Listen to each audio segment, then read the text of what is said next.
Hello TikTok! Ayan, magsyala-syalahan na naman tayo. Wala kasing gumagawa nito sa TikTok, kaya ako lang gagawa nito. So, nasa Manila tayo ngayon, ano. Tapos, this is the second time video na, nag-uling tayo.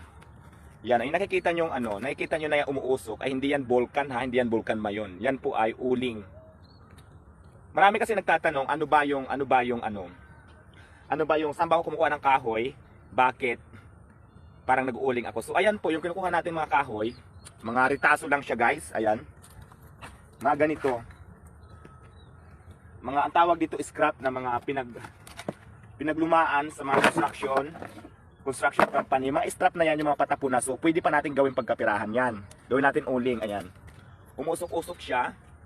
Tapos ang gagawin nyo lang, make it sure lang na mayroon kayong lugar na paghuhukayan nang hindi kayo katulad nito, medyo maluwag yung lupa dito. So pwede kayo mag-uling dito.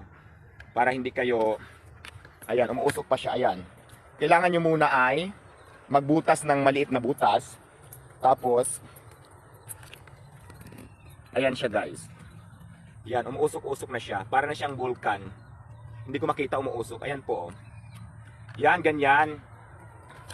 Kung wala naman kayong gagawin, ayan, parang bundok siya. Tapos may mga umuusok sa gilid. So dyan po lumalabas yung uling. Yung apoy para makasingaw naman siya. Hindi pwedeng walang lumalabas as hindi siya sisingaw. Hindi siya mabubuo yung uling. So ang tendency pag walang usok na lumabas na ganyan, ay yung uling nyo ay hindi siya masusunog. Kahoy pa rin yung pag kinuha nyo. So mga ganito pwede. Mga ganito pwede nyo siyang gawing uling.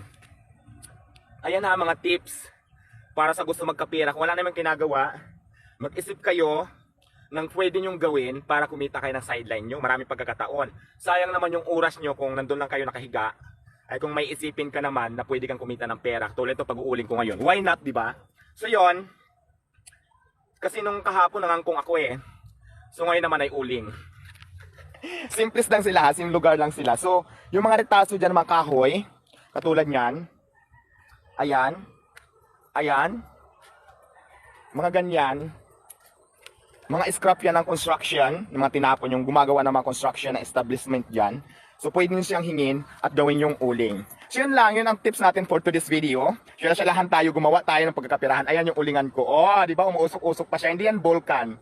Sila-siya lang uling yan. So, yun lang, babuo.